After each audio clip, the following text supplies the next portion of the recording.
Hello friends, मेरा नाम है अमित यादव और आपका स्वागत करता हूं मेरे इस यूट्यूब चैनल टॉपर बनो में। दोस्तों, आज हम क्या पढ़ेंगे?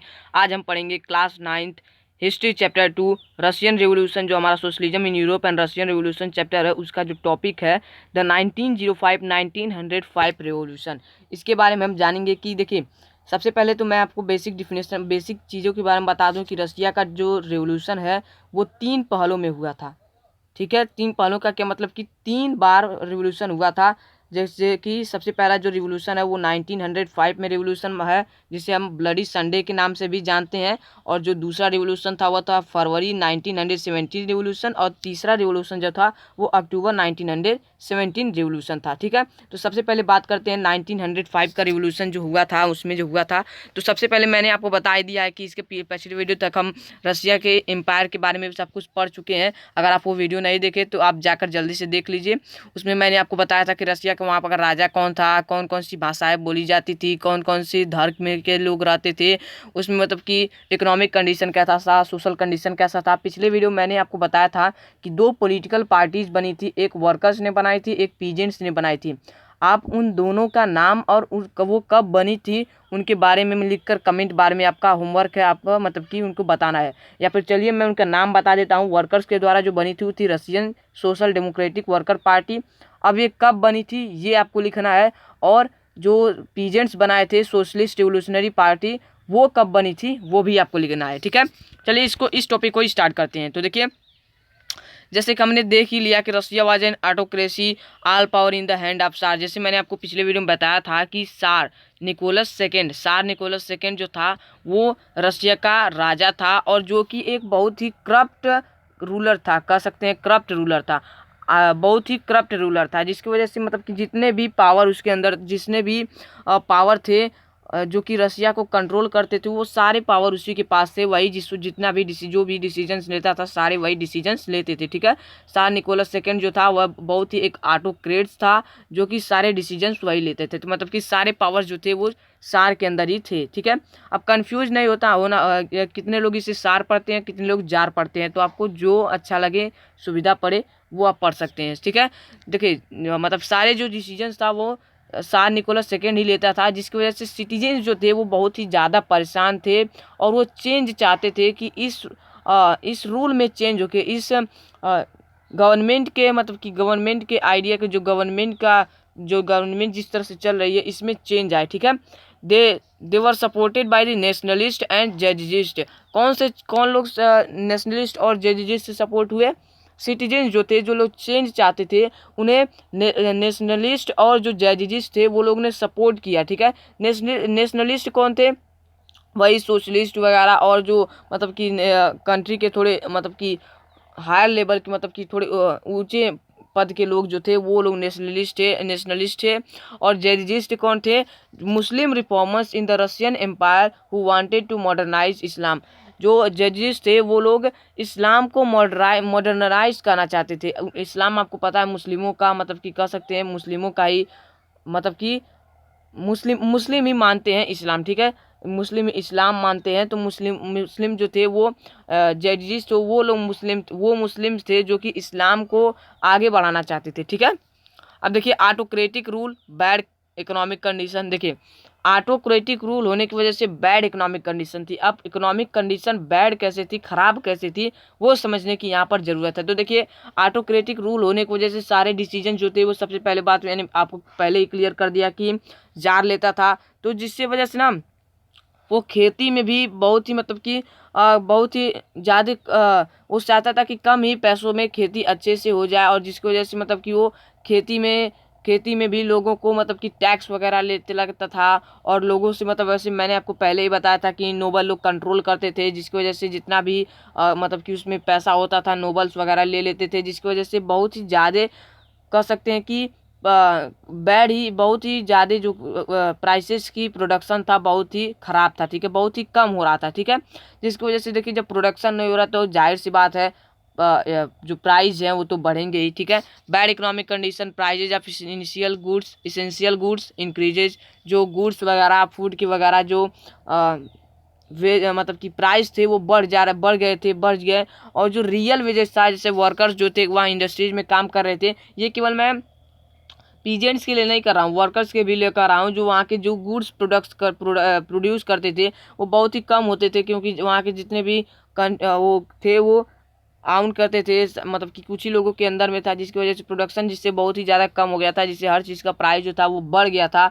और जो प्राइस बढ़ गया था तो इससे ये नहीं हुआ था कि उनकी वेजेस को बढ़ा दिया गया था, ठीक है। जैसे देखिए महंगाई बढ़े तो तनख्वाह भी बढ़नी ज़रूरी है, वरना आदमी जो है रास्ते पा सकता है। तो यहाँ पर इसका कुछ उल्टा हुआ, प्राइस तो बढ़ गई लेकिन उनकी जो तनख्वाह थी और उसके बदले घटा दी गई, यहाँ तक कि उस पर रोके रहते तब भी कुछ काम चल जाता, उससे और भी कम कर दिया गया, ठीक है।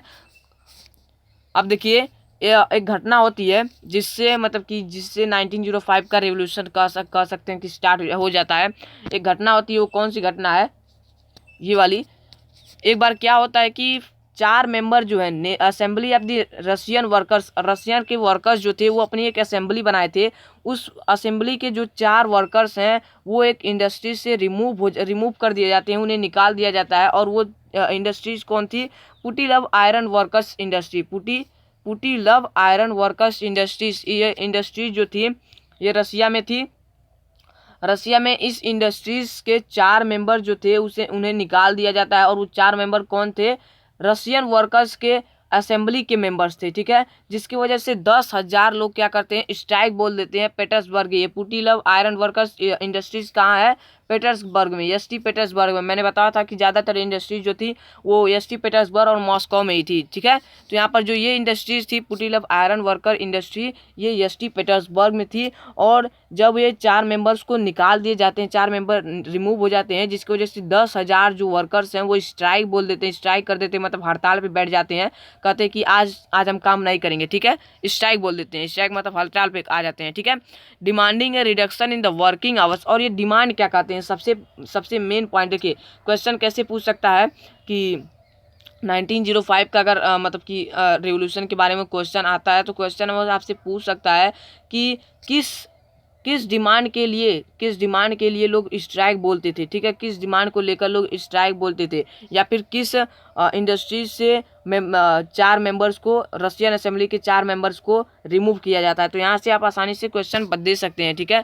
तो इनका डिमांड क्या था, ये क्या चाहते थे, तो demanding reduction in working hours. सबसे पहला तो डिमांड था कि जो वर्किंग आवर्स है, काम करने की अवधि है, उसे कम किया जाए, क्योंकि ये उससे बहुत ही ज़्यादा परेशान थे। सोचिए आप ही, जब किसी को 15-15 घंटे काम करने पड़े तो वो कब मतलब कि कितना वो थक जाता होगा, और उसे कुछ काम करना मतलब कि कितना बेकार लगता होगा, ठीक है।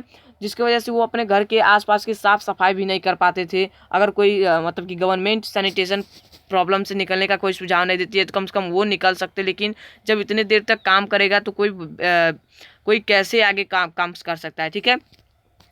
और सबसे पहला तो मतलब कि वो डिमांड कर रहे थे कि जो 15 घंटे का जो वर्किंग आवर्स है उसे कम करके 8 घंटे किया जाए, ठीक है। 8 घंटे वर्किंग आवर्स किए जाए और वेजेस भी बढ़ाए जाए। जैसे मैंने आपको बताया कि वेजेस जो थी बहुत ही कम कर दी गई थी, तनख्वाह को बढ़ाया जाए। और इम्प्रूवमेंट इन वर्किंग कंडीशन, और वर्किंग कंडीशन को बढ़ाया। जैसे पिछले वीडियो मैंने आपको बताया था कि लोगों को मतलब कि एक कमरे में बंद रखा जाता था, जहाँ इंडस्ट्रीज में काम करते थे उसी एक ही कमरे में बहुत सारे लोग जो थे एक साथ रहते थे। तो एक कमरे में वो बहुत ही बुरी तरह रहते थे। तो उनका क्या डिमांड था, सबसे पहले देखिए 3 डिमांड हो गया, ठीक है। 3 डिमांड हो गया, कौन कौन सा। सबसे पहला कि वर्किंग आवर्स को कम किया जाए, 8 घंटे तक पहुंचाया जाए। और दूसरा डिमांड था कि तनख्वाह को बढ़ाया जाए, वेजेज को बढ़ाया जाए। और तीसरा डिमांड था कि वर्किंग कंडीशन को इम्प्रूवमेंट लाया जाए, वर्किंग कंडीशन में इम्प्रूवमेंट लाया जाए। अब देखिए जब ये डिमांड मतलब कि कर रहे थे, जब ये डिमांड जब कर रहे थे तो इसे लीड कौन किया था, मतलब कि इस प्रोसेसन को लीड कौन किया था, तो वो थे फादर गैपून। फादर गैपून कौन थे, जैसे आपने चर्च में देखा होगा कि चर्च के जो प्रीस्ट होते हैं उन्हें फादर लोग कहते हैं, फादर बुलाते हैं ना, तो वही है एक जो गैपून थे वो एक फादर थे, चर्च के फादर थे, ठीक है। तो ये इस प्रोसेसन को लीड करते हैं। अब आप सोच रहे होंगे कि जो क्लर्जी वगैरह थे, जो क्लर्जी तो मतलब कि चर्च में रहते थे, तो वो लोग तो भी मतलब कि कह सकते हैं कि वो लोग भी तो मतलब कि चाहते थे कि ऐसा ही चले। तो आखिर ये क्यों मतलब कि इन्हें सपोर्ट कर रहे थे। तो जैसे फ्रेंच रिवॉल्यूशन में मिराबी और अबेसियस कुछ सेंसिटिव लोग थे, वैसे ये भी कुछ सेंसिटिव ही थे। और ये चाहते थे कि गरीब मतलब कि जो वर्कर्स हैं उन पर बहुत ही ज़्यादा मतलब कि कह सकते हैं कि बहुत ही ज़्यादा उन्हें परेशान किया जा रहा है, जिससे वजह उनसे ये सहायता करना चाहते थे और इस प्रोसेसन को ये लीड करते हैं। और ये कहाँ पहुँचते हैं? Reach the winter place. Winter place कहाँ है? विंटर प्लेस नहीं है, विंटर पैलेस है, ठीक है, यहाँ पर थोड़ा लिख लीजिएगा। विंटर पैलेस है, पैलेस मतलब महल। तो विंटर पैलेस क्या है? जहाँ पर सार निकोलस सेकंड रहता था। तो सार निकोलस सेकंड का मतलब कि जिस महल में रहता था उसका नाम था विंटर पैलेस। आपको 1 मार्क्स में क्वेश्चन आ सकता है कि सार महल किस महल में रहता था, तो वो है विंटर पैलेस। तो यहाँ पर देखिए फिर से एक बार स्टोरी को रिकॉल करने की मतलब रिलेट करने की कोशिश कीजिए कि 4 मेंबर्स को पुटिल आयरन वर्कर इंडस्ट्री से रिमूव कर दिया जाता है, जिसकी वजह से 10,000 वर्कर्स जो हैं वो ईस्ट पीटर्सबर्ग में स्ट्राइक बोल देते हैं और वो डिमांड करने लगते हैं कि वर्किंग आवर्स को कम किया जाए, तनख्वाह को बढ़ाया जाए और वर्किंग कंडीशन में इम्प्रूवमेंट लाया जाए। और इस प्रोसेसन को लीड किया था फादर गैपोन ने। इसकी मतलब कि एक तरह से इसे लीड कर रहे थे लीडर की तरह। और फिर ये जो प्रोसेसन थे इसे लीड करवाते हुए मतलब कि ये कहाँ पहुँचते हैं? विंटर पैलेस तक पहुँचते हैं। विंटर पैलेस का मतलब कि जहाँ पर सान निकोलस रहता था उसके एकदम बिल्कुल ही उसके महल के आगे आकर खड़ा हो जाते हैं, ठीक है। अब उसके आगे खड़ा हो जाते हैं तो प्रोसेसन was attacked by the police and cos x. अब देखिए यहाँ पर क्या है, जब ये प्रोसेसन करते हुए जाते हैं, जब ये प्रोटेस्ट करते हुए राजा के महल तक पहुंच जाते हैं, तो राजा के जो सैनिक होते हैं, जो उनके दरबारी होते हैं, मतलब कि वहाँ पर जो काम करते हैं, जहाँ वहाँ पर सिक्योरिटी की तरह काम करते हैं, वो इन पर अटैक बोल देती है, मतलब उनके इस पर हमला कर देती है, इन प्रोसेसन पर हमला कर देती है। और जब ये हमला करते हैं मतलब कि इन पर गोलियों बौछार चलवा देती है। देखिए क्या हो रहा है कि 4 मेंबर्स को निकाल दिया गया। अब ये प्रोटेस्ट करते हुए कहाँ तक पहुँच गया? विंटर पैलेस तक पहुँच गया, ठीक है। विंटर पैलेस जो कि राजा का महल है। तो ये राजा कहता है कि इन पर मतलब कि इन्हें कंट्रोल करो और इनके जो मतलब कि इनके जो सेना वगैरह रहते हैं वो क्या करते हैं कि इस प्रोटेस्ट पर मान लीजिए सारी जनता है जो प्रोटेस्ट करने आए हैं, ये इनके सैनिक जो है इन पर गोलियां बौछार कर देते हैं, जिसकी वजह से 100 पीपुल जो हैं 100 जो वर्कर्स थे वो 100 वर्कर्स जो थे वो मर जाते हैं और 300 जो है घायल हो जाते हैं। वाउंडेड मतलब होता है घायल, ठीक है। 300 वर्कर्स जो है घायल हो जाते हैं और 100 वर्कर्स की पूरी जान चल जाती है। और ये सब कब हुआ था कि 100 वर्कर्स मर गए थे और 300 वर्कर्स घायल हो गए थे? ये हुआ था 22 जनवरी 1905 संडे के दिन। और इसी की वजह से संडे के हुआ था और इसी की वजह से इसे ब्लडी संडे के नाम से जाता है। तो अब ये कह सकते हैं कि रसिया में 1905 से रिवोल्यूशन करने स्टार्ट हो गए थे। अब रिवोल्यूशन कैसे स्टार्ट हो गया था वो देखिए, ठीक है। सब यहाँ तक क्लियर है ना कि मतलब कि उस पर जो पुलिस रहते हैं और कॉसेक्स रहते हैं उन पर अटैक कर देते हैं और जिसकी वजह से 100 वर्कर्स मारे जाते हैं और 300 वर्कर्स घायल हो जाते हैं। और ये किस दिन हुआ था? 22 जनवरी 1905, जिस दिन संडे था और इसी की वजह से इसे ब्लडी संडे के नाम से जाना जाता है। अब जैसे ही ये फर्स्ट रिवोल्यूशन होता है, मतलब कि जैसे ब्लडी संडे के दिन ये घटना होती है, उसके बाद पूरे कंट्री में स्ट्राइक पर स्ट्राइक होने लगे। देखिए started A series of event, मतलब कि लगातार इवेंट पे इवेंट होते गए। इवेंट मतलब कि कुछ ना कुछ मतलब कि घटनाएं होने लगी। देखिए क्या हुआ 1905 का, इसी को रिवोल्यूशन कहते हैं 1905 का। तो क्या हुए? Strikes all over the countries, पूरे कंट्री के लोग स्ट्राइक बोलने लगे। जितने भी वर्कर्स थे सभी लोग स्ट्राइक करने लगे, मतलब हड़ताल पे बैठ गए। यूनिवर्सिटीज़ बस क्लोज डाउन, जितने भी यूनिवर्सिटीज़ थी वो बंद हो गए। Lawyers, doctor, engineer and other middle class workers all started demanding constitution. अब देखिए यहाँ पर क्या हो रहा है कि स्ट्राइक होने लगे। एक इवेंट्स का सीरीज स्टार्ट हो गया कि जहाँ देखो हर जगह कुछ ना कुछ घटनाएं घटती जा रही थी। यूनिवर्सिटीज़ को बंद कर दिए गए। जितने भी लॉयर्स, डॉक्टर्स या फिर जितने भी मिडिल क्लास के अदर वर्कर्स थे वो सब कॉन्स्टिट्यूशन का डिमांड करने लगे, ठीक है। सभी लोग कॉन्स्टिट्यूशन का डिमांड करने लगे।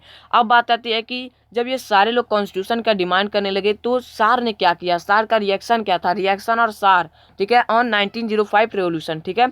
तो सार इन प्रेशर, मतलब कि अब सार प्रेशर में आ गया था। अब सार को लगने लगा था कि अब लोग चुप नहीं बैठेंगे। अब लोगों को मतलब कि एक तरह से लोगों को पता चल, लोग मतलब कि धीरे धीरे हमारे खिलाफ हो रहे हैं। अगर हम ज़्यादा कुछ बोलते हैं, अगर हम इन्हें कंट्रोल नहीं करते हैं तो ये एक रिवोल्यूशन खड़ा कर देंगे। रिवोल्यूशन तो ऐसे हो रहा था और बहुत ही बड़ी रिवोल्यूशन खड़ा कर देंगे, जिसकी वजह से सार दिमाग लगाता है और क्या कहता है कि इलेक्टेड कंसोलेटिव पार्लियामेंट को इलेक्ट करने का अनुमति दे देता है, to allowed to creating of an elected consultative parliament. और देखिए एक बात याद रखिए, 1 मार्क्स में क्वेश्चन आ सकता है कि रसिया के इलेक्टेड पार्लियामेंट को क्या कहा जाता है, डूमा कहा जाता है, जो कि बहुत ही कंफ्यूजन करती है कि डूमा क्या है। डूमा तो डूमा कुछ नहीं है, कह सकते हैं कि रसिया का पार्लियामेंट है। ठीक है, जैसे आप अगले चैप्टर में पढ़ेंगे कि जर्मनी का पार्लियामेंट को हम रिचस्टैग कहते हैं। ठीक है, वैसे ही मतलब इसके रसिया के पार्लियामेंट को हम क्या कहते हैं, डूमा करते हैं, तो डूमा कहते हैं। ठीक है, तो यहाँ पर आप कहानी मतलब रिलेट कर पा रहे हैं ना कि 1905 रेवोल्यूशन में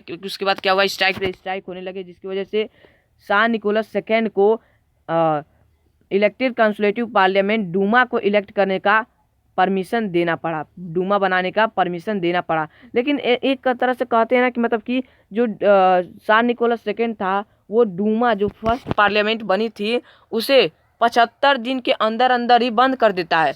अब देखिए क्या हो रहा है यहाँ पर कि जो डूमा इलेक्ट हुआ उसे 75 दिन के अंदर अंदर ही बंद कर दिया और फिर से दूसरा डूमा इलेक्ट कर दिया। ठीक है, दूसरा डूमा इलेक्ट कर देता है। देखिए यहाँ पर क्या हो रहा है कि जो शाह निकोलस सेकेंड है, सबसे पहले तो वो डूमा बनाने को कहता है, फिर कहता है कि फिर उसे 75 दिन के अंदर अंदर ही उसे बंद कर देता है और सेकेंड डूमा इलेक्ट करता है। और सेकेंड डूमा को भी कुछ ही दिनों के अंदर, कुछ ही समय के अंदर उसे भी बंद कर देता है और थर्ड डूमा इलेक्ट करता है। और इस बार क्या करता है, देखिए वो चाहता था कि हमारे पावर्स पे बिल्कुल ही मतलब कि बिल्कुल ही संकट ना आए, जैसे कि फ्रेंच रिवॉल्यूशन में हुआ था। फ्रेंच रिवॉल्यूशन में आपने पढ़ा था, जैसे वो देखिए फ्रांस से ही बहुत ही बड़ा गहरा प्रभाव पड़ा था पूरे वर्ल्ड में। और रसिया का रिवॉल्यूशन भी एक तरह से कह सकते हैं कि फ्रांस के रिवॉल्यूशन होने के बाद उसी से प्रेरणा लेकर हुआ है, क्योंकि यहाँ के लोग को लग गया था कि मतलब कि राजा के न होने के बावजूद भी देश को अच्छी तरह से चलाया जा सकता है। ठीक है, तो यहाँ पर क्या हो रहा था कि सार को ये लगने लगा था कि जिस तरह राजा को वहाँ पर हटा दिया गया, हो सके हमारे यहाँ भी